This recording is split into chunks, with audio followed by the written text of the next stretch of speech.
Hi, everyone. Spookshow Reviews here with another grand episode of Spookshow Chats. We have the first metal channel, I think, that we've interviewed. Oh my god. So freaking here he is. What's your name? My name Internet is stranger. my name is Robert Walton, and I am the host of the Metal Meltdown on YouTube. My job is I listen to all your favorite records and I tell you why they suck. That's a bit of an exaggeration, but it's also kind of not at the same time. That's a good point. I think metal's pretty divisive because, like, in the slice of music hell that I'm in, there is almost no metal discourse. We make fun of Metallica, but that's about it. Yeah, metal's interesting because it's like it's a genre that very much appeals to outcasts and to loners and to nerds, but it also despises them at the same time. And it also actively tries to exclude anyone trying to expand that bubble. It's weird, but it's fascinating at the same time. I mean, I'm one of those few people that when I say I love all music, I truly do. But metal has always been my go-to genre. So Metal Meltdown is where I go to vent and to bitch and to moan. And yeah, we've grown a lot in the last year, and it's cool to be here, cool to talk about it. It's weird to be the person being interviewed for the first time. That's weird. I think I would feel the same way if I was interviewing someone. Because being interviewed, I apologize, but I don't, because we've done interviews with just in the past year, we've done interviews with Trevor Strand from the Black Dahlia Murder, Mike DeSalvo from Acurion and Cryptopsy, Vic and KW from Vile Creature, Alex Webster from Cannibal Corpse, Robin Stapps from The Ocean. So this is weird for me. I'm half expecting some motherfucker from Intronaut to pop on the line and be like, and that's how we made this album. This is weird. Good weird. I have never interviewed anyone as on the level as Cannibal Corpse famous. I don't think it'll take you a while. It's just a heads up. Slayer. Cool. Overhyped. Slayer is overhyped. Slayer's overhyped. That is a bold goddamn statement. Oh my lord. I have no metal viewers, so I don't think anyone will care that you're not gonna. Okay, fair enough. But I'll bring some of my more egregious takes that would get actual metal people mad at me. Bring it on. By all means. I'll do that later because I doubt severely anyone's gonna watch. My voice is just gonna make their body want to die. Just they click play and they're like, I can't. There's a teenager and he's talking to the metal Canada. There's people that have different opinions than me. Whatever shall I do? That sounds like something Doug Walker would say on The Wall. Ugh, fuck him. I have talked about that pre-podcast episode, and every person I've talked to about it has a different theory about what it was trying to do. I watched a video from Folding Ideas, and I think he sums it up pretty brilliantly. There comes a point when you're watching his version of The Wall that it's not even his version of The Wall. It's not even a parody. It's just his version of The Wall. He's trying to implant his experiences growing up in suburban Chicago and dealing with middle school, and he's trying to warp that into a piece of art that is not about that. It's about war. It's about the consequences of war and European nationalism and a corrupt education system. And there's a lot of stuff. There's a lot going on in The Wall. And Doug Walker just very clearly, he either doesn't understand it or doesn't care about it or doesn't like it or all three. And he doesn't have the gall to just say it. So instead of making a genuine parody trying to critique it, he just makes his version of The Wall because he's an aspiring filmmaker who can't aspire to make anything of, in big time quotes, an aspiring filmmaker who can't aspire to make anything of actual value, Now, when you watch his videos, there are the clip list reviews where he remakes it. It's very obvious that for a joke, he'll take something and completely bend it. In his Deadpool 2 review, he says that Deadpool doesn't make fun of the cliches. Either he remembered it wrong when he got out of the movie theater and then grabbed his 8-track, or he just lied about it to make a spicier review. Oh, look, Black Freakazoid. Isn't that funny? Don't you find that funny, kids? Yeah, I'm gonna guess it's the latter. I mean, I didn't follow Doug Walker or Nostalgia Critic, whatever the fuck we want to call him. I didn't follow that whole thing for a while because there was like some kind of big controversy a while back. I can't remember fully, so bear with me. But basically, the head of Channel Awesome was accused of like grooming and assaulting and harassing young women, and Doug Walker was named in a plaintiff and in an indictment. So after that, I stopped watching a lot of Nostalgia Critic. But with the Wall review, I was like, that's the nail in the coffin, man.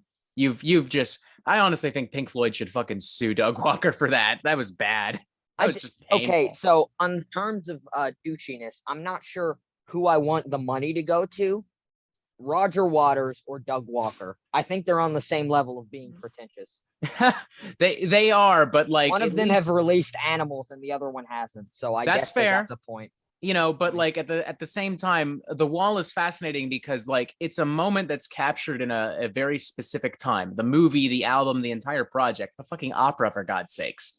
It's about very specific things. And even if I don't agree with Roger Waters, you know, I can't tell him that he's wrong on the things he experiences through The Wall because they happened. He grew up in a town ravaged by World War II, in an education system that was very strict and abusive. And those are experiences I can't relate to, and neither can Doug, contrary to what he wants to think.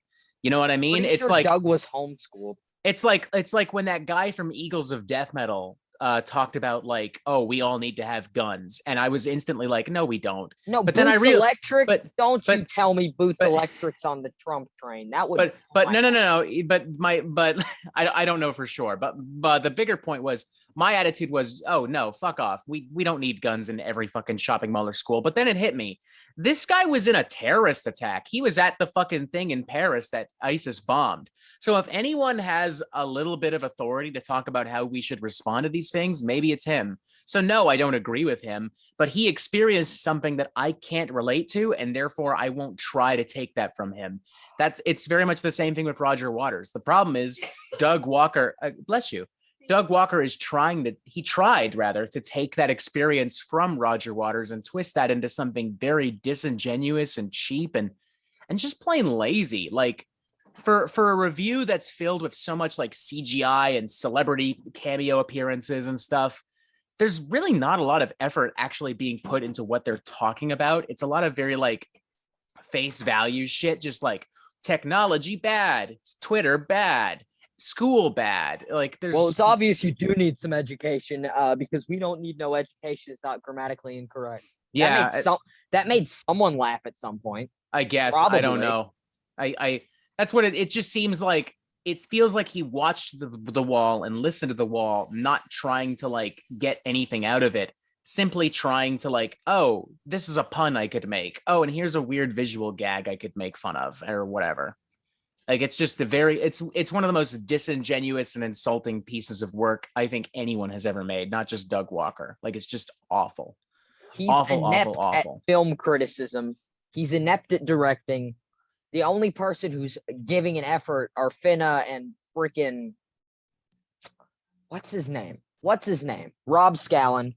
Oh yeah, I'll actually give Rob Scallon credit because he, you know, The Wall.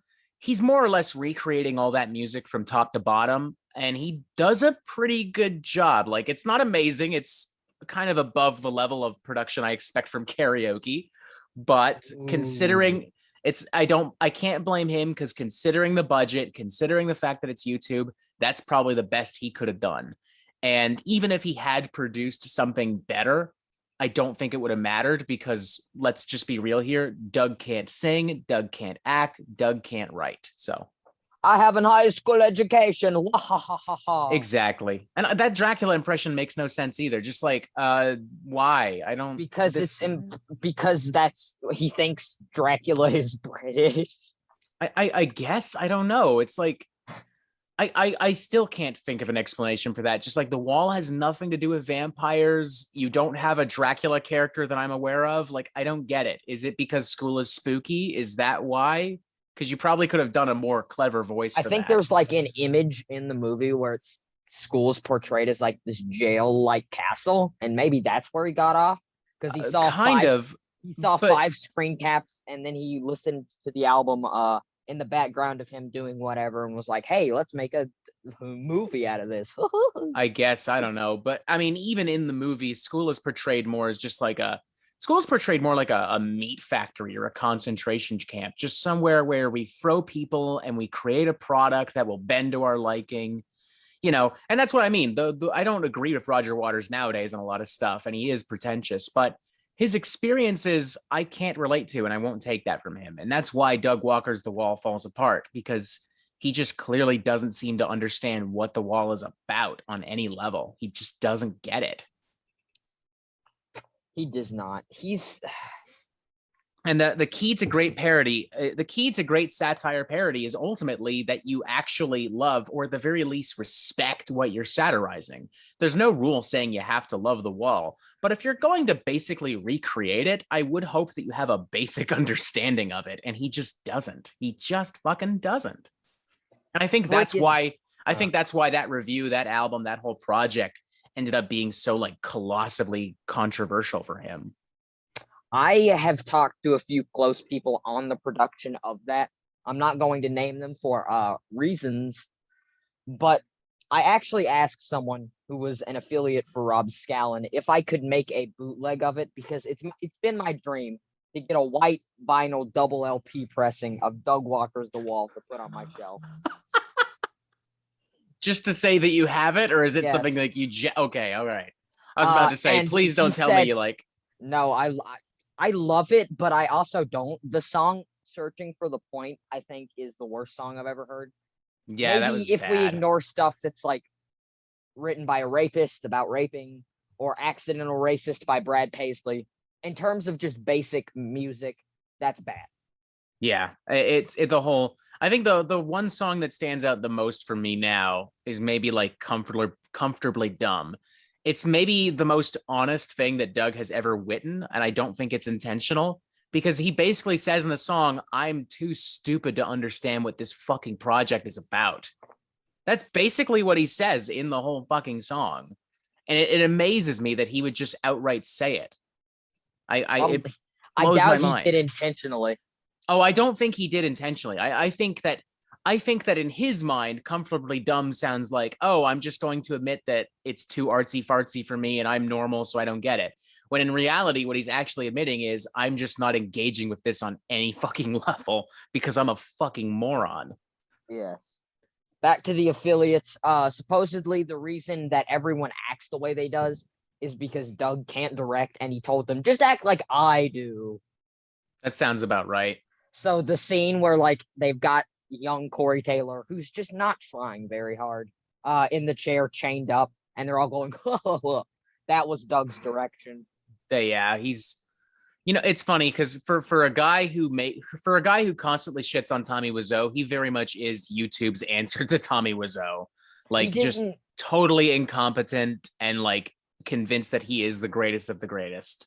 He didn't give out a craft service table, which is sort of, it's not illegal to not do that on a film set, but it's just a dick move. And you know who else didn't do that? Do you want to guess who else didn't do that? Tommy Wiseau. Yeah. That's the most fascinating thing, is that everything he gives Tommy Wiseau shit for, he does. The difference is with Tommy, I can tell that he's like, Tommy's really trying. Like, The Room is not a good movie, but I'll give it some slack just because that motherfucker tried. I don't get any effort out of Nostalgia Critics The Wall. It's just like, we're here. These are these like these jokes that they basically could have been off of a kid's show, and we're going to transplant them onto the wall because we don't actually have anything of substance or value to say.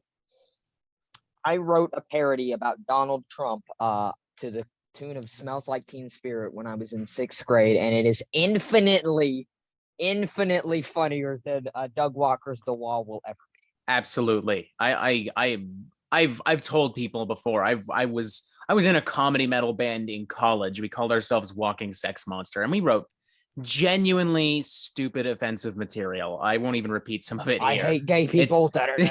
Yeah, kinda. Don't take that out of context. It's not a period of my life I'm proud of, but it happened. We did it.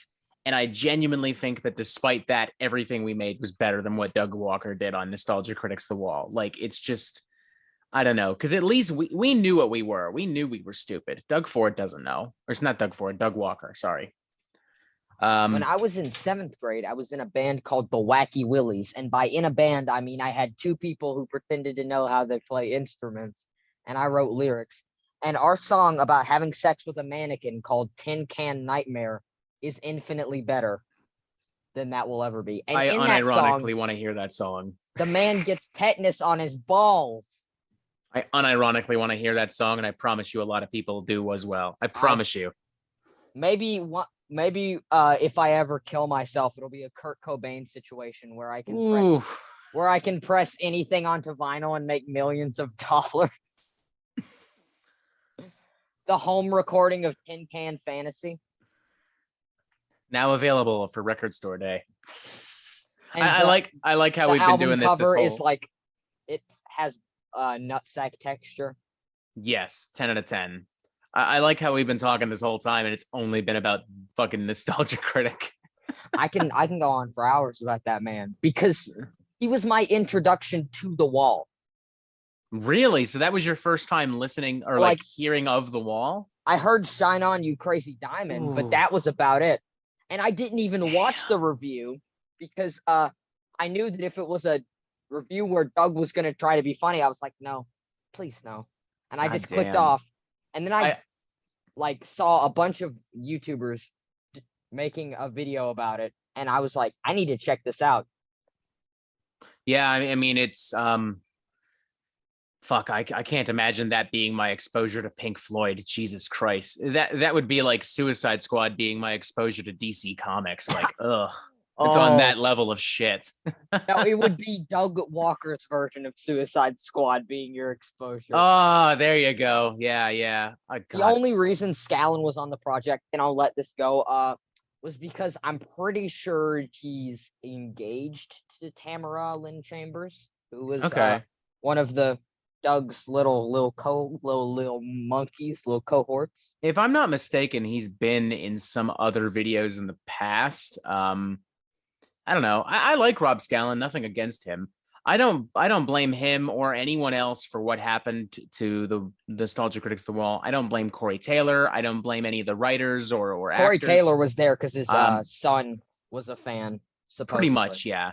Well, it was also there because like the whole payoff of the joke of like, oh, the parody, we're making a parody about a movie about a rock star, but the actual rock star isn't going to have anything to say until literally the very end. Like it's literally just a giant in joke. And then he plays SpongeBob. Yeah, of all the songs to play, oh my lord. He doesn't even play it. He strums.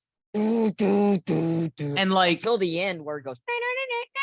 And they put that on the album too. Like, oh my God. They put like that. They felt that was a proper way to close an album, a full-blown studio album. My God. I remember because I reviewed that album when it came out, and I straight up said, like, oh, look, I can't comment on like the video review because I haven't seen it, but I can't help but think that the SpongeBob theme probably doesn't fit in there either. Like, there's just no reason for this to exist here as a part of this project. I saw your review. Very funny. I like the part where you did the shot a lot. Yeah, I take a lot of shots. Friggin', I also saw your review swiftly moving over to the newest Red Fang album, Arrows. Yes, new Red Fang, good shit. I disagree severely. Okay. Like I recorded 3 different versions of my review. One where I was angry, exceedingly so. One where I was just sad, and one where I was like, okay, I can kind of, after seeing your review, I can kind of gain a newfound appreciation. With that being said, it's still the worst Red Fang album because it's everything that I don't want to hear in a Red Fang album. Okay, I sure. I mean, I don't know. I just enjoyed it. Like I wasn't a huge fan of the last album they put out beforehand, Only Ghosts. I think that's what it was called. I don't even think I've heard it. Yeah, I mean, I don't even remember a single song from it, but with this, I'm like, yeah, it's heavier, it's darker, it's definitely different, but I think it's good different. I don't know. For me, it's easier.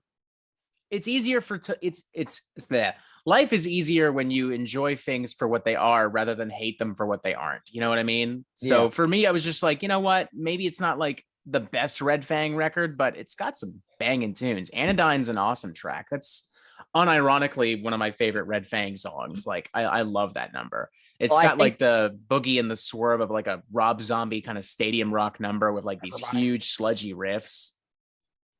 I think the reason I didn't truly love it was because I'm very nostalgic for the older eras of Red Fang because I heard those songs when I was a baby, you know? Mm-hmm. And that's the reason I'm not doing the review because I'm very much sort of nostalgia biased. But I don't That's know. fair. No, I it's all good. I just thought the way that they dogpiled on like the different sludgy effects was just not, it didn't hit me. It didn't hit my feels. They definitely could have toned down on like some of the like string and keyboard effects. It was pretty aggravating, especially with that very first track. Like it literally sounded like a demo that they recorded in their fucking garage. That was just really bad production on that. That's because they Um, did, because it was done during a pandemic. Touche.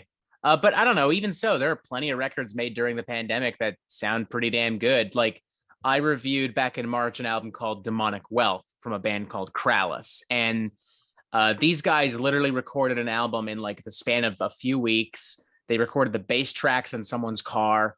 They recorded the vocal tracks in like a basement apartment, from what I understand. And it sounds great. I mean, it's like a super raw, atmospheric kind of sci-fi black metal record with like really great keyboard work and really great vocals. So, you can make great music during a pandemic, as tough as that is. But I don't know. I guess it just depends on what you're looking for at the end of the day. I'm not the type of person that's going to berate somebody for daring to disagree, unlike most metalheads. That's actually when my friend showed me your channel, he said, and I quote, finally, a metal YouTuber that isn't a neo-Nazi. Yeah, I'm definitely not that. Definitely not. Like he wanted me to ask you if you were a neo-Nazi No, because he had fuck found Nazis. three Fuck different Nazis. metal channels and he was disappointed by both of them. And then I saw your review where you gave an album that was about like hitting neo-Nazis in the head with stones a high rating, and I was like, yeah, I think we got a good one. I'm a very political person. I try not to bring too much of it onto the channel sometimes because it aggravates people unintentionally. Those But people in suck. Bring that as much as you want. but in context of an album that has like some kind of political agenda, I think it's only important to actually examine the politics. And you know, I don't understand this mindset. Oh, I don't like getting involved in politics. You should, because politics determines how high your rent is. It determines how much drugs cost. It determines how much money you make at your job. It determines everything. It doesn't, you can vote however you want to vote. That's your fucking prerogative, your fucking choice. But if you don't vote, if you just don't engage at all, you're a fucking pussy, man. Fuck you. The people who say that are lucky that they don't have to get involved with politics. Imagine Like the only reason not to vote, as far as I'm concerned, is if you're literally too young to vote. Like if you were maced in the street by a police officer, then you'd care about politics. Yeah, if exactly. You're in your house listening to Brad Paisley rap about how hard it is to be a white person, and here we are. Yeah, honestly. It's pretty sad that within metal, especially, you can't have a lot of conversations about politics without people getting really upset, because metal is almost inherently one of the most political genres. I mean, I think people forget Black Sabbath, Deep Purple, Judas Priest, the music they were making was very much inspired by their lives living in cities ravaged by World War II. Rob Halford, the entire look and feel of heavy metal, that biker rock S&M aesthetic, that's directly pulled from like gay clubs in the 70s that Rob Halford secretly went to, as well as the imagery of like Led Zeppelin and a lot of acid rock and psychedelic rock. And of course, the contributions of Black artists like Little Richard and Chuck Berry, and even like James Brown and Charles Bradley to a certain extent. Like, metal is super fucking political. It blows my mind that so many metalheads don't understand that. I mean, for God's sakes, look at Dave Mustaine. Look at everything he touches. Look at Napalm Death. Look at System of a Down. Like Paranoid by Black Sabbath is almost entirely an anti-war album. Oh, absolutely. The song Hand of Doom is about people coming back from Vietnam so messed up that they start shooting up heroin and then they slowly kill themselves. And That's not just that horrifying. either. Not just that either. Children of the Grave from Master of Reality. That's about nuclear war and nuclear devastation. Like it's about like it's like it's I don't know. It blows my mind that I have to explain to people that War Pigs is not about cooking bacon. It really blows my mind that I have to keep explaining that to some metalheads. Like, I don't know. And these same people, they'll always argue, oh, we got to put the art ahead of the artist when it comes to somebody like Varg Vikernes or Ted So let's Nugent. listen to But like, they can't do the same for like someone who has the audacity to say that Black people deserve to live. good point. Let's listen to Marilyn Manson, guys. Who himself, may I add, has been in the political spotlight for a long, long time. I mean, he is hands down the most controversial rock star possibly ever at this point, from Columbine to the recent controversies that he's very clearly guilty of, as far as I'm concerned, at least. He's not good. He's not a good enough artist to be as controversial as he is. I mean, back in the 90s, he had wears some off. hits. It's fine. Yeah, it's very much a gimmick once you get into the 2000s, but even in the 90s, I mean, he made some bangers, man. Antichrist Superstars are still a great record. There are a lot of truths to that record that I think are kind of slept on by the people that enjoyed that music. And Mechanical Animals in particular, I think, has aged amazingly well. What's amazing about that album is that it's kind of an inverse of David Bowie's Ziggy Stardust. So instead of an alien coming down to Earth and learning about humanity and learning to appreciate humanity, it's about an alien who comes down to Earth and sees humanity as just this dead, bloated, rotting carcass. Like, he just grows to hate and resent people. He gets addicted to drugs and he becomes famous, and it makes him like mentally ill and paranoid. It's kind of a fascinating record. So that's an instance where I'm like, I got to put the art ahead of the artist, because the art is just phenomenal. And there's still so much truth to what that art says. I think I would, if his albums were at Goodwill, I'd probably buy them, but I'm not gonna go out of my way to pay $55 for Smells Like Children on vinyl. Yeah, totally fair. I don't pay $55 for anything on vinyl, for any one record at least. I paid $60 for one album on vinyl, and then as it was shipping, I learned that the guy who wrote it was a convicted rapist, and I was in pain. Yeah, that unfortunately, I mean, yeah, I mean, I don't know how to put this. There are instances where it's just like, what can you do? I mean, and that's gonna sound trashy but I don't know what else to say really. And I can't just get rid of it, because it's like you paid money for it. You can't. Yeah. I'd hate to say it, but it's one of my favorite albums of all time. I listened to it when I was a baby, literally infant. It has always been there. I can't just make it go away. I think the important thing for people to realize is, like, again, I know a lot of conservative metalheads and people love to do the whole art ahead of the artist thing, but they can't do it themselves. Whatever. That's a whole other argument.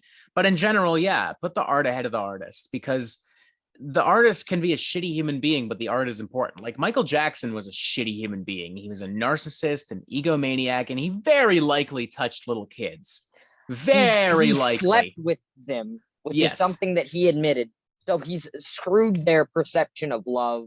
Absolutely. But at the same time, I can't erase the impact of Thriller or Off the Wall or Bad. I can't erase the fact that he made it possible for African-American musicians to succeed in the 80s. I can't ignore the fact that he revolutionized the way the music videos are made. I can't ignore the fact that he revolutionized how live performances are done. Nobody was doing the kind of stuff on stage that Michael was until Michael did it. He is very much he is pop, more or less. Everything that makes pop music great comes from him. Yes. And we have to just accept the fact that at the same time, he was a shitty fucking person. Same thing with Chuck Berry, a pioneer of rock and roll. He's a fucking asshole. Same thing with Ted Nugent, one of the most successful rock guitarists of the 70s. A pioneer of drinking beer and touching women without their consent. Exactly. Yeah. And you know, even when we get to like guys like Eminem and Tupac, who are massively influential to hip hop, they've done really shitty things in their life. I mean, what is Tupac done? I know what Eminem's done. Tupac was like an accused rapist at one point. Jesus God. I mean, I'll have to look it up because I don't remember the exact details. And this is what I mean. Like, all of your favorite musicians are problematic. That's pretty much the reality at the end of the day. There are very few musicians that, you know, don't have their hands dirty, especially in the 70s and 80s, which is why I think it's important to do exactly that, separate the art from the artist. Nowadays, you know, we have the internet, we have the ability to look these things up and to monitor people and to make those decisions about what we want to support. But they didn't have that in the 70s and 80s, and there's nothing we can really do about that. You know, the damage has already been done. Let's put it that way. So there's no point boycotting. There's no point in canceling or whatever. There's just no point. The damage is already done. We might as well just try and make the best out of the situation. With that being said, if you're somehow still listening to this and you listen to Ted Nugent, get off of my page and find a better comedy artist. Frank Zappa is less problematic, and he is infinitely funnier than he will ever be. Although Frank Zappa's still nuts too. Ted Nugent's still an asshole. I think I'll make an exception for Ted Nugent because he's gotten crazier and stupider over the years, and he doesn't even have the music to boot. Like, he played the national anthem at some fucking Trump rally, like back in like October or whatever. Oh my God. It sounded like he was like sliding a cat across a chalkboard. It sounded horrible. It sounded just awful. To quote Ted Nugent, the reason that he's not in the Hall of Fame is because of the libtard cucks who won't let him in. I don't think he cuck, but you know. Okay, Ted. Even though they let in Frank Zappa, who wrote the song Jewish Princess. I mean, like, the reason Ted Nugent is not in the Hall of Fame is because Ted Nugent is a disgusting human being. That's what it comes down to at the end of the day. He can word it however he likes. He has compared African Americans to monkeys. He's compared hip hop musicians to monkeys. He regularly uses racial slurs and homophobic slurs. He adopted his 17-year-old daughter just to have sex with. He wrote a song called Jailbait. He allegedly made Courtney Love suck his penis when she was 12. Yeah, a lot of stuff. He's a gross human being. He's gross, and he's still gross to this day. Like, he pushes a lot of conspiracy theories, and he has on multiple occasions threatened to assassinate Hillary Clinton and Barack Obama, which is just disgusting. Like, come on, buddy. Like, could you imagine if he just throws his guitar at Barack Obama? I could picture him guitar and start shredding. I could picture him trying to do that. And, you know, the irony is that if anyone had tried to do the same with Donald Trump, he would fucking freak the fuck out. He'd be like, how dare you? That's my president. That's my president. He's Ted Nugent. He doesn't have much self-awareness, I don't think. No, not at all. And like it's just pathetic. Yeah, God, Kid Rock. You know what? I'll say this about Kid Rock, though. His music's shit, shitty human being. But at least he puts his money where his mouth is. Like, he owns a bunch of restaurants and breweries, and a lot of that stuff puts money back into communities that they're based in, a lot back into Kid Rock's hometown. Ted Nugent, on the other hand, is just a pompous, bigoted egomaniac. Fuck Ted Nugent. Like, fuck him, fuck him, fuck him. But not really. Courtney Love. But don't actually fuck him. Probably it's looks just like a grape down there. Good God. Yeah, a dude probably looks like fucking like. I don't even want to think about what he looks like. He's hung like a California raisin. Yeah, that's probably it. Kid Rock is nuts, man. I'm going to quote the lyrics. You see, I like him underage. Some say that's statutory, in parentheses, but I think it's mandatory. Is that an actual lyric of his? Yep. Where is that from? Hold on. I got you, man. Oh my God. I never heard that in my fucking life. From the song Cool Daddy Cool. I'll send you the link to it on Instagram. Oh, it was on Osmosis Jones in the film. It was on the Osmosis Jones soundtrack, and I don't know if they edited it out, and that's hilarious because it's a children's movie. There's He's also said the N-word in a few songs. oh boy, wow. Wow. And I Okay, don't know you if know you saw, what? I don't know I if you take saw back his. I take back whatever little praise I had for Kid Rock. That's fucking disgusting. I don't know if you saw his meltdown on Twitter. He's had quite a few, so you might have to be more specific. His most recent one. Actually, I think his friend got on his account and said, if you're offended by Kid Rock calling someone a faggot, then you probably are one. With that being, Kid Rock has nothing but respect and love for his gay homies. Oh man. Signed, Oh whatever God. his name was. Wow. I'm gonna call you a slur and then say that I love you unless you're offended by the fact I called you a slur. Yeah, I don't understand the logic there. Like, what the fuck? I don't. That's the thing. Like, oh, God, conservatives will literally just be like, "I'm not racist, but," or "I'm not homophobic, but," and then proceed to say something extremely racist or homophobic. Like, and they think that like, oh, I have the right to say this because freedom of speech. Therefore, I can say what I want. It's like it doesn't work like that, you fucking idiot. He can Doesn't say work it. like that. It's freedom of speech. Like the 6-year-old that bucked up on the teacher was like, "You're telling me I can't talk during lunchtime? That's freedom of speech, woman." You tell me I can't fucking put my. What do you mean I can't shit in a Home Depot? I got freedom of speech. That's like you could literally tell an American, oh, you're not allowed to shit in a Home Depot, and they'll be like, why not? I don't say it in the Constitution. I don't say nothing. The same person who said that to the teacher also said, Hitler wasn't all bad. ... He invented the Volkswagen. Okay. He also killed millions of Jews, but And sure, he gave us the Volkswagen. He didn't even invent the whole Volkswagen. It became popular during his reign. That's like saying Bill Clinton invented AIDS. Honestly, it's like okay, just because one thing existed as at the same time as another doesn't mean that they're like the same. Like that just makes no sense. That's like saying Donald Trump invented TikTok. Like what the fuck? Like no, not even close. Not even a little close. That's like when the freaking conservatives argue that everything is Barack Obama's fault because he invented things that happened during his presidency. Oh, yeah. I mean, that's the whole argument. Obama hasn't been president for fucking 5 years, but somehow everything is still Obama's fault. Like, how the fuck does that work? Because he's black. You see, if he was white, then it would be fine. Like, just like it's amazing, honestly. But that's the whole conservative agenda at this point. We're just gonna say and do offensive shit, and if you don't like it, it's because you're a communist snowflake libtard. And it's just like there's no actual policy being discussed anymore. There's no actual. I mean, there are some conservatives that are actually trying to engage in actual conversation, but for the most part, particularly in this post-Trump era, it's just like a bunch of loudmouth bigots who are like, the Jews built lasers on the moons, and if wearing a mask is the equivalent to being a Jew during the Holocaust, and like Holocaust. Oh, that sounds like and then freaking the guy from Dead Kennedys, not Jello. I'm pretty sure the other guy, he's a Trump man now. Yeah, a lot of these old hardcore and punk guys for some reason are like hyper conservative, which is weird because I promise you Ronald Reagan wasn't a fan of hardcore punk. Terminal Preppy, the song Terminal Preppy was written for people like Donald Trump's son. Who just go into college, they major in business, they drink, they rape women, they have school trophies. That's Donald Trump Jr. Oh yeah. I mean, that's arguably Donald Trump himself for that matter. Like he made his entire fortune off of someone else's fortune. It's a family dynasty built on narcissism and greed and exploitation.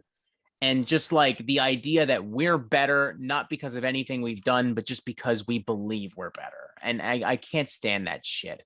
And it's so amazing and so hilarious that Donald Trump would become the face for conservatives worldwide because he stands for everything that in theory they should be against. But, that's a whole argument altogether. Every episode turns into a discussion of politics. And honestly, that's kind of therapeutic for me because once again, I'm in West Virginia and there is nobody who does not like Donald Trump. I can't date anyone because everyone's a Trump supporter. Yeah, that's the problem with red states. I mean, I remember, and this is 100% true story. Like for as a Canadian, like we've seen like everything, all sides of the story from like on every election. But as a Canadian, like dealing with like the USA right now, it's been weird. Like a few years ago, I went to Philly in 2017. I flew down to Philadelphia for a big concert. And when I got to the airport, they made a point of saying, when you cross this line, you are technically in the United States. And I'm kind of like, okay. And I crossed the line, and it was intense because Trump had been in office for about a few months at that point, if I'm not mistaken. And there were a lot of asinine questions about like, what are your opinions on Trump? Can we look at your Facebook? We need to know what your opinions are on Trump. And these were from like border security officials, not people at the airport. They assumed that they asked me if I was affiliated with ISIS or Al Qaeda. At one point, I was brought into a room, and they demanded me to tell them whether or not I like Donald Trump. And at that point, I went, all right, look, I've got a flight that leaves in 1 fucking hour. Unless you're going to arrest me, you cannot legally detain me here. If you attempt to legally detain me here, I'm going to call my fucking lawyer. At that point, they let me go. I mean, if you were wearing a Limp Bizkit shirt, it's it's obvious that they thought you were of ISIS. Yes, because the Metal Meltdown loves Limp Bizkit, my favorite band. The Metal Meltdown loves ISIS 2021. No, it was very bizarre. And every time I've gone to the US since then has been bizarre. Like, I don't know. There are a lot of beautiful places and a lot of beautiful people in the United States, but until y'all get your shit together, it'll be a while until I return. I have to go to a rock festival in Virginia, like when school is opening up, and I'm going to see Megadeth, but I don't know if I'm going to see Megadeth because it's going to be Dave Mustaine blubbering on a microphone and his son and his girlfriend playing guitar. Wait, what?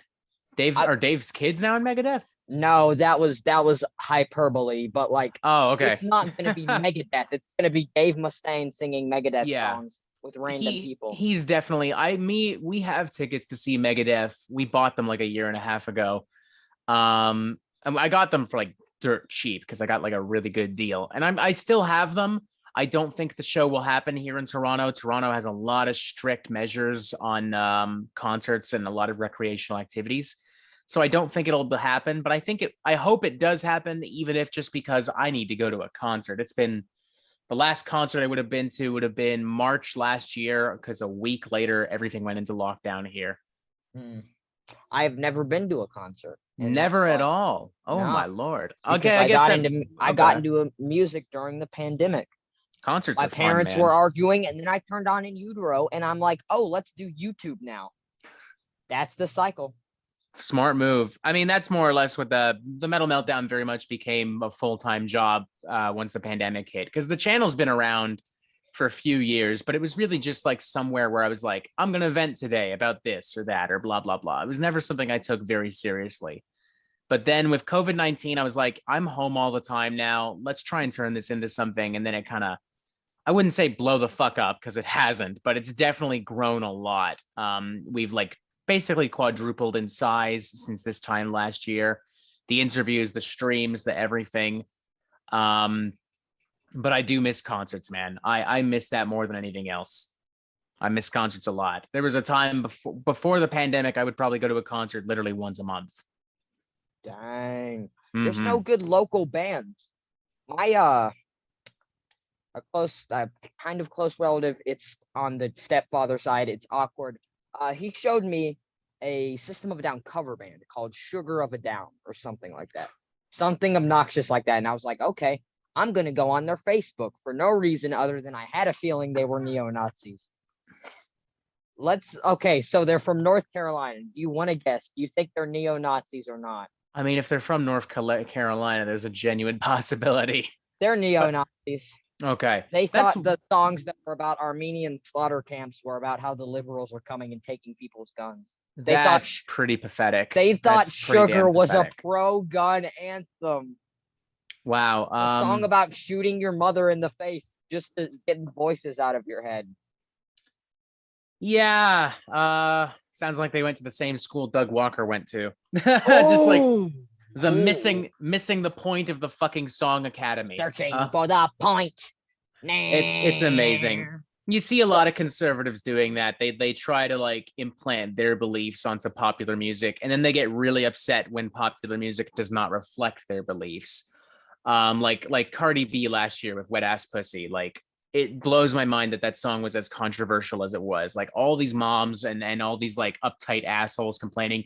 It's gross. It's inappropriate. What will the children think of this? That's icky. Who fucking cares? Kid Do you Rock think? has been writing music like this, but because he's a man who is white, it's perfectly fine. Oh yeah, exactly. It's just it's just like, oh, what about the children? What about them? What about them? Do you think Cardi B gives a fuck what your children are listening to? Fuck no. Nah, she's too Cardi busy B makes robbing music. people. Cardi B makes music for her, not for your fucking kid, not your stupid little asshole kid.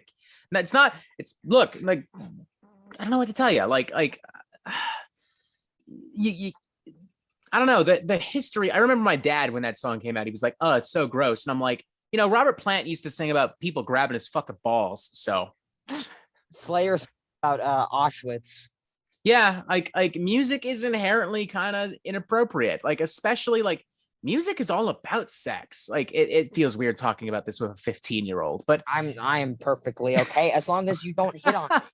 It's all good. Don't worry. I'm not saying that's happened to me before. I'm spoken for, so it's not going to happen regardless. I mean, I don't know many people who would want to date a music reviewer on the internet, but so I found the one woman that wanted to. Dang. the one woman that said, "Fuck yeah, he's pathetic. That's right up my alley." He's got a Limp Bizkit shirt. That's hot.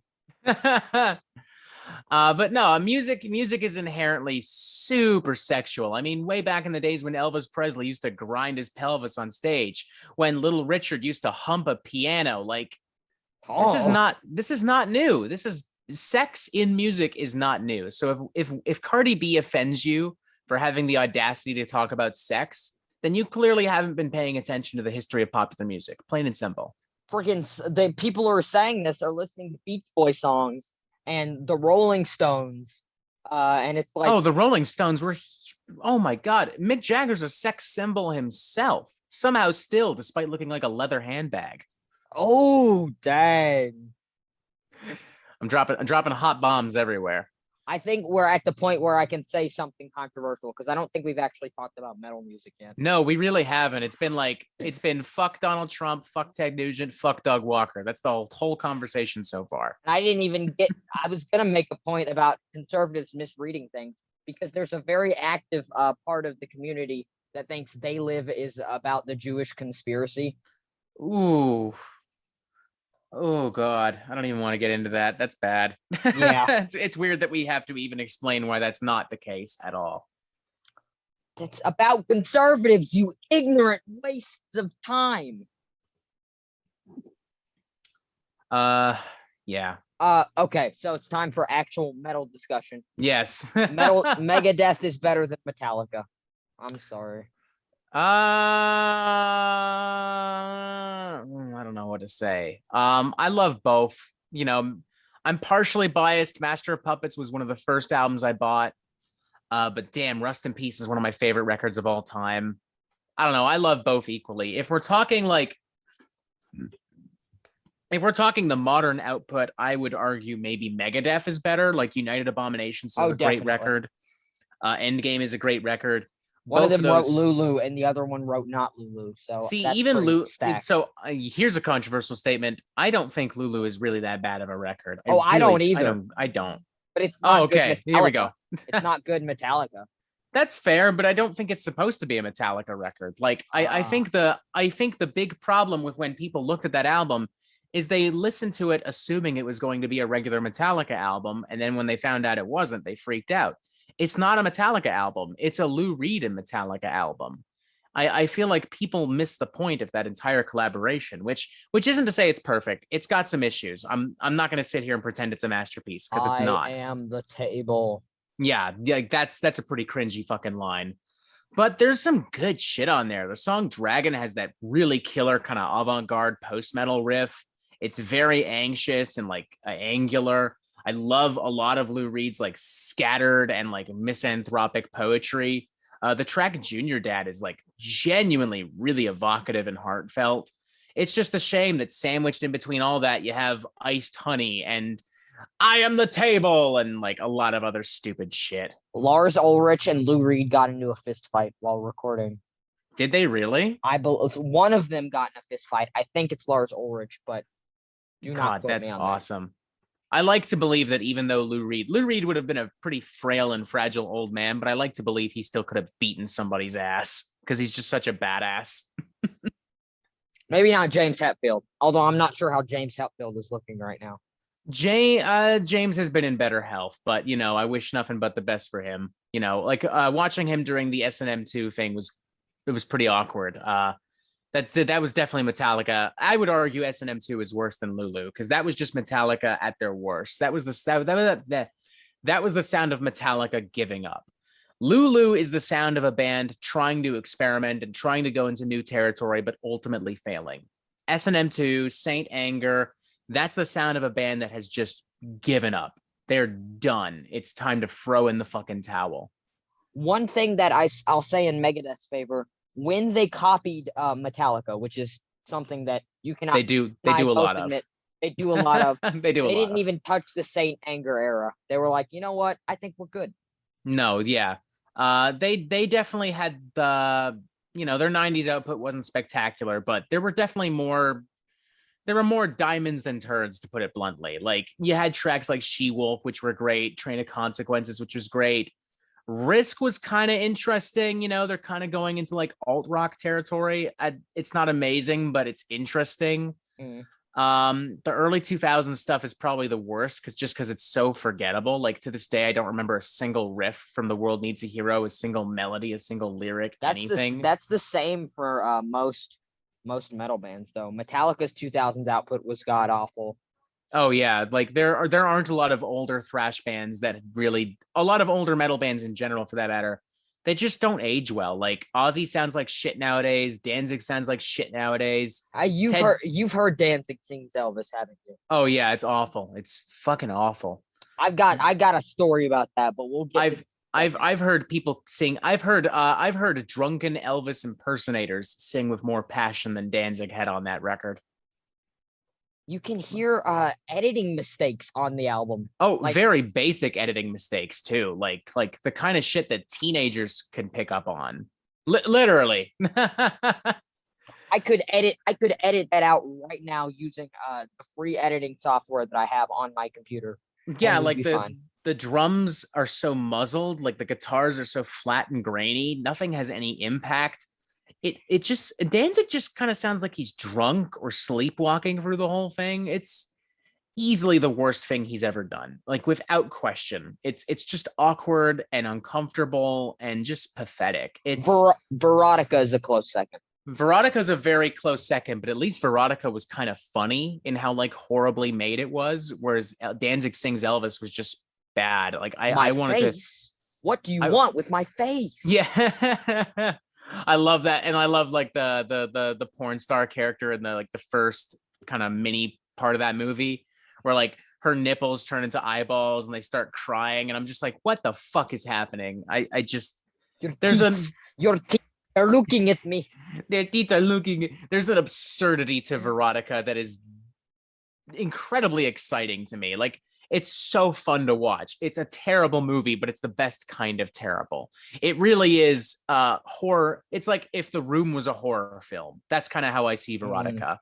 Whereas Danzig Sings Elvis is just like, oh my God. It's like, it sounds like the kind of thing I would hear coming out of a funeral home. It's just so pathetic. Ooh, dang, roasted. It's just so like dour and like, or like if your drunken stepdad like was in a cover band and they played your middle school prom, that's what Danzig Sings Elvis is. Ooh, they could not get. I don't think they got a label for that album. So my record store had a picture disc copy of Danzig Sings Elvis, and the cardboard backing was spray painted by Danzig himself. So not only were there little spots of brown on the vinyl, but you could see the face of the Gerber baby. They cut up their child's diaper box and just shipped it out without a sticker on it. Are you fucking kidding me? If that Oh ever my goes on God. sale, I'm copping it. Do it. Do it for the meme. I Swear to would God. rather die than pay $35 for that album. Oh my God. That's I don't even know if incredible. I'd pay that much for the good Misfits album. No, I don't think I would either. I do like some of the very early Misfits stuff, but I would argue that in general they're a pretty overrated band. I don't know. Misfits is one of those things where it's like I know it's not very good, but I still get a kick out of it. Except for the song Bullet, which is about I don't know if you've heard it. It's about John F. Kennedy getting shot, and then Glenn Danzig sings for a minute and a half about how he wants to drown Jackie Kennedy in his cum. Yeah, it's pretty fucked up. A lot of that Misfit stuff has not aged well. That most certainly is not aged well. I think it's still interesting though, because I think the Misfits are important. Even I don't like them, but I think they're important because punk at the time is very much just like, yeah, fuck this, fuck that. It lacks a certain kind of like tongue-in-cheek edge to it, and I think Misfits kind of brings that in. Like between the Misfits and Black Flag, you see the evolution of like hardcore and like really heavy kind of punk music. Like Black Flag taking it into more like introspective territory, whereas the Misfits are just like basically jerking off and talking about horror movies and comic books and shit. And that is almost it's everyone's vibe, so that's good. It's interesting, but in as interesting as it is, I can't really call myself a Misfits fan. I think I have a Misfits patch on my vest, and that's about all the representation they get from me. I gotta buy a T-shirt with skull face on it so I can be popular with the alt girls who think I'm scary. That I think is genuinely amazing on Misfits' part. They are a relatively underground band still, despite being so influential. And yet that skull is like an alt icon. Like you will see that on every like alt girl's fucking backpack. You'll find it in every Hot Topic. Like it's amazing. Like they weaponize that fucking merch. Like it's incredible. And that's all on Jeremy only, because from what I understand, Danzig has never been happy with how that symbol has basically been hoarded out for commercial gain. Because I'm Glenn Danzig and I'm pretentious. Yeah, exactly. I will say erotica now and hire a bunch of prostitutes. The reason the movie came out late, I'm sorry for derailing here. Oh no, it's all good. But because it came out late because he hired a therapist who was actually a scam artist to condition the strippers that he hired to speak in a French accent. What? Yes, and they don't even do it well. I'm pretty sure the scam artist guy weird who called himself a therapist, I'm pretty sure he sexually harassed like the girl who with the eyeball boobs. Oh my God, that's rough. Horrible. Yes. Oh my God, what the fuck? Jesus Christ. Erotica is weird. Yeah, it was weird before, but now it got even weirder. Holy shit. I don't like that at all. My God. I am curious. Apparently he already has a new movie on the way. He's described it as a lesbian spaghetti western vampire movie. I don't know what the fuck that means. Sounds like something. That sounds like the title to a really bad Rob Zombie song. It really fucking does. Everybody, fucking on a UFO. Yeah. Ring a dang dong, doo dang doo, boogie bang bong, doo dang doo, and then just like this big grating riff, just like. And he's dancing with his cut off, doing the thing with his fingers. With the with the bully and a horn, he goes. That dude has been making the same album for like 20 fucking years, and Rob Zombie fans are like, yeah. The people who complain that AC/DC has made the same album over and over again and listen to Rob Zombie are hilarious. You know what's interesting is that people say AC/DC just makes the same song over and over, and yet if I play TNT back to back with like Dirty Deeds or Highway to Hell or Thunderstruck or Back in Black, you will immediately know which song is which. For a band that makes the same song over and over again, notice how none of the songs ever bleed together. You know, just throwing that out there. AC/DC gets way too much hate. They absolutely do. Metallica gets a little too much hate, although they're kind of cringe, so maybe they deserve a little bit. Metallica, to their credit, you know, they haven't made anything like amazing in a long time, but they're always trying. They're always trying to do different stuff. And I feel like a lot of older metal bands could actually learn a lesson or two from Metallica, because a lot of them get into this little trench where they just make the same type of album, the same type of project over and over and over again. Whereas Metallica is like, fuck it. We're going to go perform at the Grammys with Lady Gaga. And then we're going to make an album with Lou Reed. And then we're going to go do S&M 2. And then we're going to go make a fucking concert movie. And then we're going to host our own private festival. And then we're going to do an acoustic album. And then meanwhile, you have Overkill and Anvil and Accept and Tankard and all these aging 80s thrash and speed metal bands that are just making the same, literally the same album over and over and over again, to the point where I will legitimately be happy if I never hear Overkill again. I'm fucking done with them. I'm just done. I'm Rob Zombie, and I like to call this little ditty "Having Sex" in parentheses in space. Rob Zombie as well, too, for that matter. I don't know. Although I will say this, I've seen him live a few times. Dude puts on a great live show. Like, it's just a giant rock and roll party. I think I'm gonna see him live. The person who bought the tickets, because they were really cheap, I think that was the draw. There's also Mastodon coming. They're like, oh, Mastodon's awesome live. Spookshow. They don't call me Spookshow, but Spookshow. You gotta go up in front, and I don't want to do that because I'm gonna have to fight through a bunch of drunk fat dudes who smell of marijuana and hepatitis. I'm very concerned that you know the smell of hepatitis at the age of 15. That's West concerning Virginia. to me. West Virginia. Mountain Mama. It's not a great place, I don't think. Oh boy. No, but Mastodon's awesome live. I've music seen them, video for Curl of the Burl gave me nightmares. Oh, cool. That's with cool. The weird lumberjack that destroys a tree with his hand, and then the son has boobies, and then the girl has boobies, and she uses the boobies to make the lumberjack die. It's weird.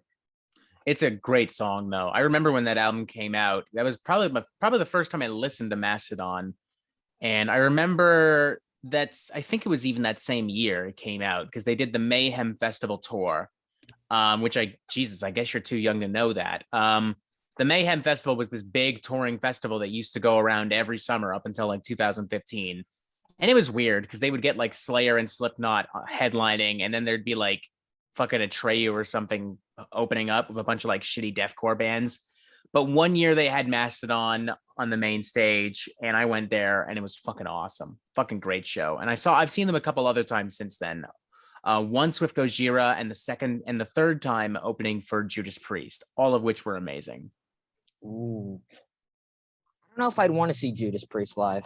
They're great live, actually. Like, Judas Priest is one of the few old metal bands that still sounds awesome live. Like, really, really, really good. If Iron Maiden is trying.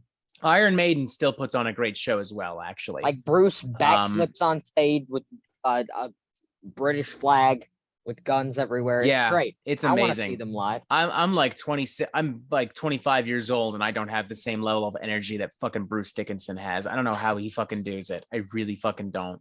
It's amazing, honestly. I'm gonna get him to sign my original Peace of Mind vinyl. Like, all I've done within the past 24 hours is sleep and drink, and I'm still exhausted. Meanwhile, Bruce Dickinson is like backflipping and flying planes and doing all kinds of shit. What a fucking badass. Want to know what I did? I sat on a couch. I picked up 3 pieces of trash from my room. I played Nirvana's Bleach twice in a row without even noticing. I'm living a good life. That's not bad at all, man. That's pretty good. I was halfway through Floyd the Barber, and I was like, hey, wait a minute. Slapper album. Good shit, man. Yeah. All right. I don't know what else. One time someone saw my Slipknot shirt and asked if it was a clothing brand. I guess to some extent that's a fair question. Oh. I guess to some extent I do like Slipknot, though. I kind of missed the boat on new metal because I was a little kid when Slipknot and when a lot of new metal bands were putting out like their seminal records. And I never really related to it as a kid. Like, I was just kind of like, I don't know. I don't get it. They're just angry and mean, and they're talking about how much they hate their dad. And I love my dad, so I don't get it. I don't know. I wasn't old enough to appreciate it. But now as an adult, I really like a lot of what Slipknot does. I think they're probably one of the better new metal bands out there. Like their last album in particular, We Are Not Your Kind. It that was way better than it had any fucking right to be. That was a great album. I just don't like Corey Taylor's vibe. I don't like him. There are two musicians that I just can't get into because I don't like their vibe. Corey Taylor and Henry Rollins. That's fair, I guess. I don't know. I like Henry Rollins and Corey personally, but I can definitely understand why they would get under people's skin, especially with Corey doing like all these super cringe collaborations and guest appearances. Not just the Nostalgia Critic one, but also like the Brian Posehn shit. And like, I don't know, he had that solo album as well, which was pretty like weird. Had that really big like radio metal number, where it was basically just like the modern age Ba Wit Da Ba. It's pretty amazing, but it was also pretty cringe at the same time. And anyone who threatens to beat up my man Nardwar, I'm not giving your album a listen. I'm sorry, Henry Rollins. Fair enough. Although he did come back after he got that part of his testicle cut off that made him really angry, and he seems a lot nicer now. Henry's a cool an old guy. Man. I think age has definitely tempered him a little bit. Like, and that's another musician that I think older metal bands and older hardcore bands could probably learn a lesson from. Like he knows he's old. He knows he can't do that shit anymore. So he doesn't try to, he does like voice acting. He's got like a podcast. He sticks to that and he does his thing. I don't think he's even really released an album in like a long time. Thank God for that, because I don't want it to become a Danzig sings Elvis. No one wants to hear Rollins sings. No one wants to hear Rollins sings Chuck Berry. No one wants to hear that. Rollins sings Buddy Holly. Oh God, ew, that'd be even worse. The things you say and do make me want to be with you. And that's why, like, a lot of people ask me, how come you're not covering like more older heavy metal bands or like more traditional heavy metal? And I'm like, because what's the point? Like, I want to explore this genre. Like there's so much of this genre that people don't understand and to some extent don't want to understand. And I want to make them understand it, or at the very least make them know that it's out there, Yeah. I music gets boring when you when you pigeonhole yourself, when you stick to one corner. Slayer used to say that, Slayer, there was an interview where it's like every band likes to sit in the corner. Slayer likes the corner. Kerry King said something, I like the corner. I like the corner. It's warm and comfortable. I disagree. I don't like the corner. I like to go into weird, super strange territory. Give me the weird shit. I don't care if music is heavy. I care if it's good. I care if it's clever. I care if it's imaginative and well written and well produced. I can find heavy shit anywhere. I don't give a fuck. I can go on SoundCloud and listen to a teenager scream into his microphone. That's heavy. Exactly. So it's more important to me to just explore the genre. Like people give me shit for saying Death Heaven's my favorite black metal band, but it's the fucking truth. Like they're just way more clever, they're way more progressive, and they're way more interesting than a majority of black metal bands out there. Same with Code Orange for metalcore. Like people talk shit about metalcore and I'm like, what about Code Orange? And then suddenly it's like, oh, I guess you got a point there. When we pigeonhole ourselves to these ideas that X genre is bad, Y genre is bad, and I only like Z genre, suddenly you're not exploring a whole lot of music. You're stuck in a corner. You become an elitist. You become a gatekeeper. That's not fun. It doesn't help you grow, and it doesn't help this genre survive. Like, I think music dies when it can't evolve. Like the reason glam metal died, it has nothing to do with grunge or thrash metal. It has to do with the fact that it couldn't evolve and keep up with glam and with grunge and thrash metal. Bands like Poison, Motley Crue were just making the same record over and over again, while Metallica made the Black Album, while Nirvana made Nevermind, and they became irrelevant. And the same thing kind of happened to like a lot of like early 2000s metalcore. A lot of those bands aren't really kicking anymore. And the few that are the ones that expanded and evolved, like Avenged Sevenfold, Like that, the weird ska revival where you had bands like the Cherry Poppin' Daddies. They're not around. Yeah, exactly. Like music, probably because their name is the Cherry Poppin' Daddies. But yeah, that's a fair point too. That's a Me Too waiting to happen. Oh, absolutely. But it's just explore music, man. Exploring music is fun. Even if you don't like it, it's still fun to just do it. You'll never grow old if you keep learning and keep exploring. Yeah. People ask me all the time. I say I'm gonna review big albums by big people, and I know that if I do that, I could potentially get more views than I do normally. But I wanted to review the albums that my friends are making because that's fun. That's fair. More Everyone's talking about people the need big to know this albums. music.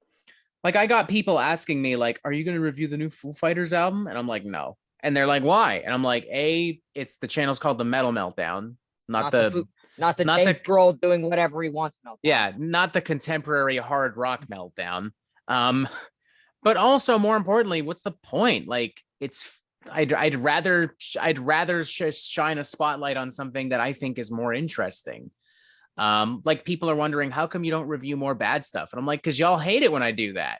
I don't know, because y'all bitch and moan when I have the audacity to tell you that I think something is bad. Oh, Metal Meltdown. You thought, I don't know. Oh no, Metal Meltdown actually had a metal meltdown. This is horrible. If you had a metal meltdown, your house would melt into the ground, I think. Well, I'm in a basement apartment, so technically I'm safe with that logic. Nice. So we're Metal good. Meltdown We're knows good. what to do. I've got it all planned out. You know who else is pretentious? Axl Rose of Guns N' Roses. Oh god, yeah. And this is coming from someone who loves Axl Rose and who loves Guns N' Roses, but fuck Axl Rose. Fuck him. I neither Pretentious love motherfucker. Axl Rose nor Guns N' Roses. After you write 1 in a Million, you start to lose me.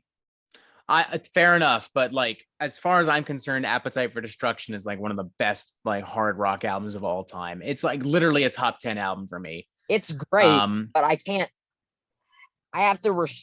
I don't know how to phrase it, but if it's an album that I think I'll like by a problematic artist, I don't think I just go out of my way to not listen to it. That's fair, I guess. But you know, and this is also where it comes down to what we were saying before. Sometimes you just gotta swallow your tongue and just the damage is done, you know. Plus, in the case of 1 in a Million specifically, Axl Rose has spoken about that a lot, and I feel free to correct me if I've gotten this wrong, but he's more or less boiled it down to over the years as, look, I was young, I was dumb, I wrote something stupid, I take full responsibility, and you know what? More power to him. That is commendable. Yeah. At least he's not doing a Ted Nugent and yeah, completely putting himself in a circle jerk where it's like everything I've ever said is funny. Exactly. And like there was a time when that probably would have upset me, like that song 1 in a Million, and I guess objectively it still does, but the good outweighs the bad, and Appetite for Destruction is still an amazing record, although I will say Axl's pretentious. Like I've seen Guns N' Roses twice. The first time I saw them was during the Chinese Democracy tour, and we waited for 3 hours for Axl Rose to show up. It got to the point where Sebastian Bach was the opener. So it got to the point where Sebastian Bach came back out and they just said, well, Axl's not here. Y'all want to hear some songs? And they just started playing like some Deep Purple covers and shit like that. I feel very bad for that band because like yeah, something like that happened to MCR. I think they opened for Slayer and Slayer didn't show up. So for that, they got like cans and beer bottles thrown at them. Mm-hmm. It's a shitty position to be in. But the killer is that wasn't even the worst part. At that same show, Axl Rose Guns N' Roses was scheduled to hit the stage at like roughly 9 o'clock. So they finally get to the stage just after midnight, and Axl Rose is in bad shape. You can see it physically. He's not performing up to snuff.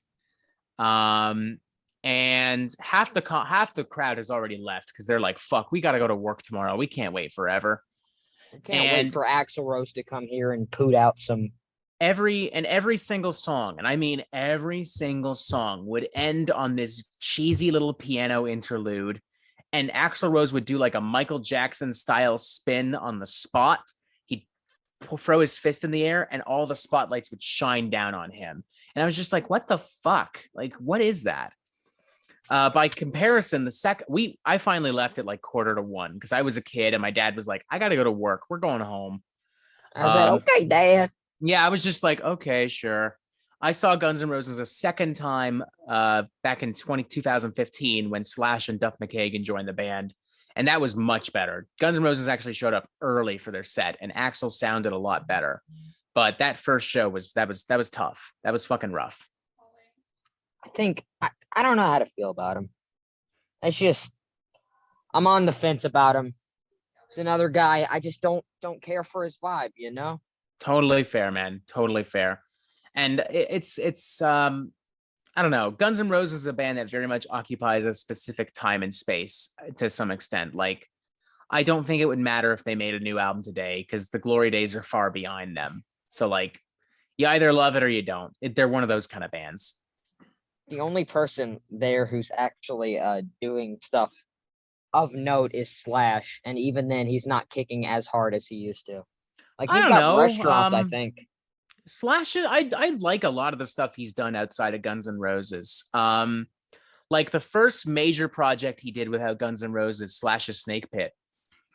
Oh, excuse me. Their debut album, It's 5 O'Clock Somewhere, is one of the most underrated 90s rock records maybe ever. Like, it's such an amazing album. It's on par with Appetite, in my opinion. And I like the Velvet Revolver stuff. Some of the other solo albums he's done, I think, are pretty good, especially Apocalyptic Love. Like, that was actually a great record. That was way better than it maybe had any right to be. And even the first solo album he did, the one where he had all the rotating singers, like he had Fergie come on and they sang like this really ripping kind of sexy hard rock song, Beautiful Dangerous.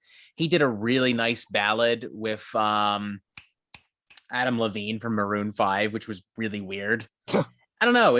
I like the stuff that Slash has done outside of Guns N' Roses. I think he's definitely come out of that band looking the best. Yeah.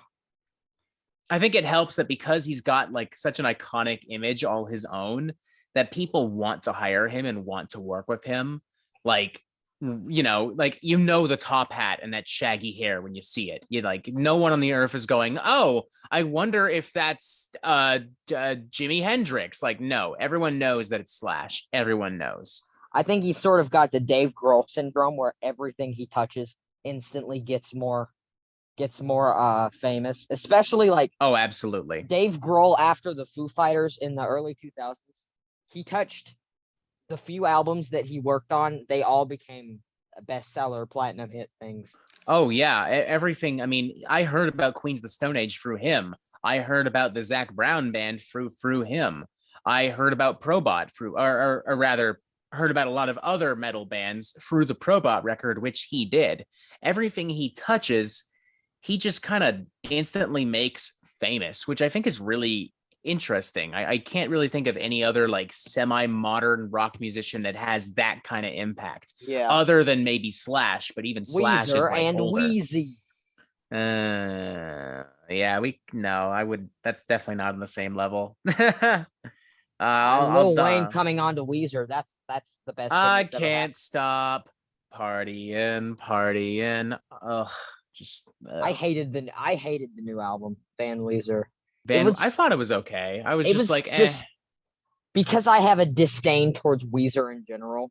It did not do anything. I feel yeah. I only very recently became really familiar with a lot of Weezer's work. I did a video with another guy, Pair of Jeans Reviews, where we basically did a tier list for all the Weezer albums, and a lot of them I had just listened to for the first time. Some of them I like I enjoyed some of the earlier stuff, like Pinkerton and the Blue Album, and I really liked OK Human. I thought that was an amazing record, but there was a lot of bad shit in between, like the White Album I thought was pretty lame. Pacific Daydream I thought was pretty lame. Ratitude, that's the one that has Can't Stop Partying, right? Yeah, I hated that, and I hated that cover album. Oh my god, every person I've talked to, both a fan of Weezer and not, thought the cover album was decent. I hate that album. I hate that cover album. I hate cover albums in general, though. Like, I just think cover albums by design are so fucking lazy. Just like, we forgot to write music. Okay, let's just play some Def Leppard songs. Let's play Black Sabbath's Paranoid poorly and then put it on vinyl for $90. I don't see the point of a cover album unless you're making the music better or different. And Weezer does neither on that album. And I just hate it. For general rule of thumb, I just don't like cover albums. It's a very common that any cover album that comes my way, unless the artist does something really different or crazy, I'm just not going to like it. I'm just not. I think the only exception would be maybe the Monster Magnet cover album, the one they did, like they covered a bunch of like old acid rock and psych rock jams.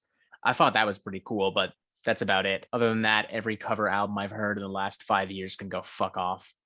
I have not heard many cover albums, honestly. Good. I listened to like half of Danzig's Elvis and was like, this is unbearable. It's going on my worst of list. Yeah, it was bad. I put that on my top 5 worst metal albums list as well. And everyone was like, that's not metal. And I'm like, you know what? I don't care. It fucking sucks. And I had to listen to It's it. So Glenn it's on the Danzig, list. who is a metal man.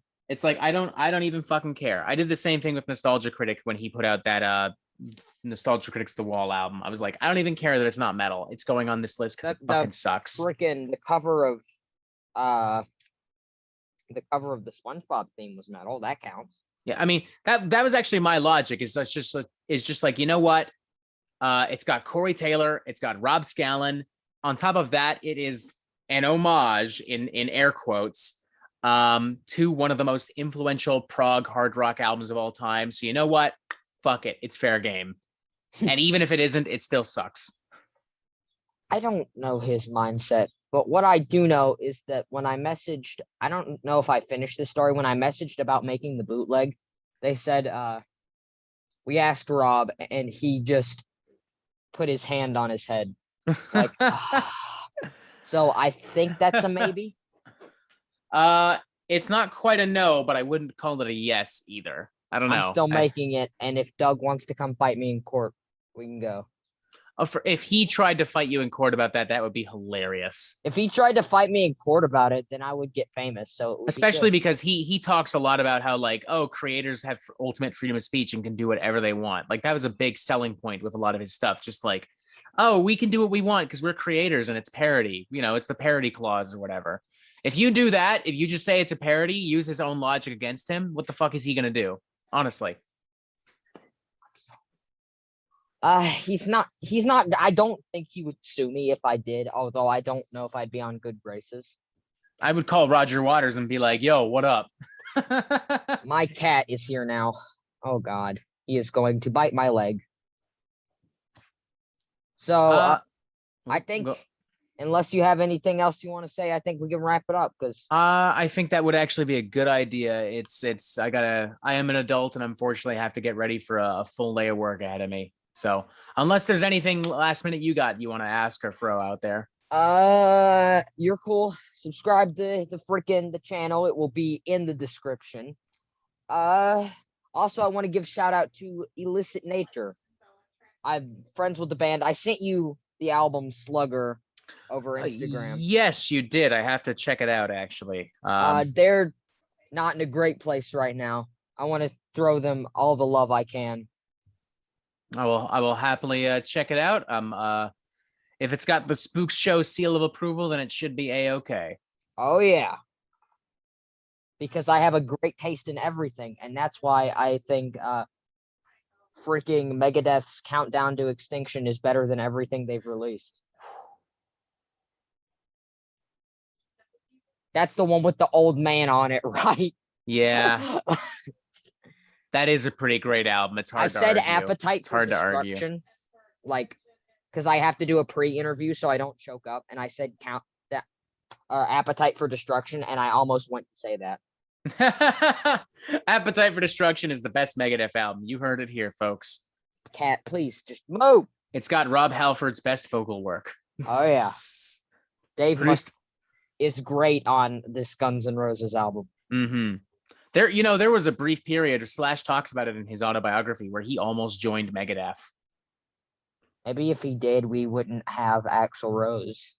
It's honestly hard to say. I mean, it's hard to say what would have happened. Slash also has talked about almost joining Poison at one point. So, like,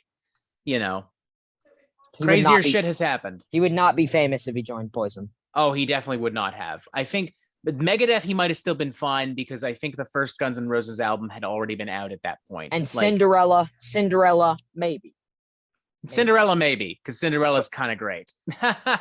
Cinderella. I kind of like Cinderella. What can I say? I'm surprised that vinyl of Cinderella is selling because on Record Store Day, I'll tell you this and I'll let you go. It was a bloodbath.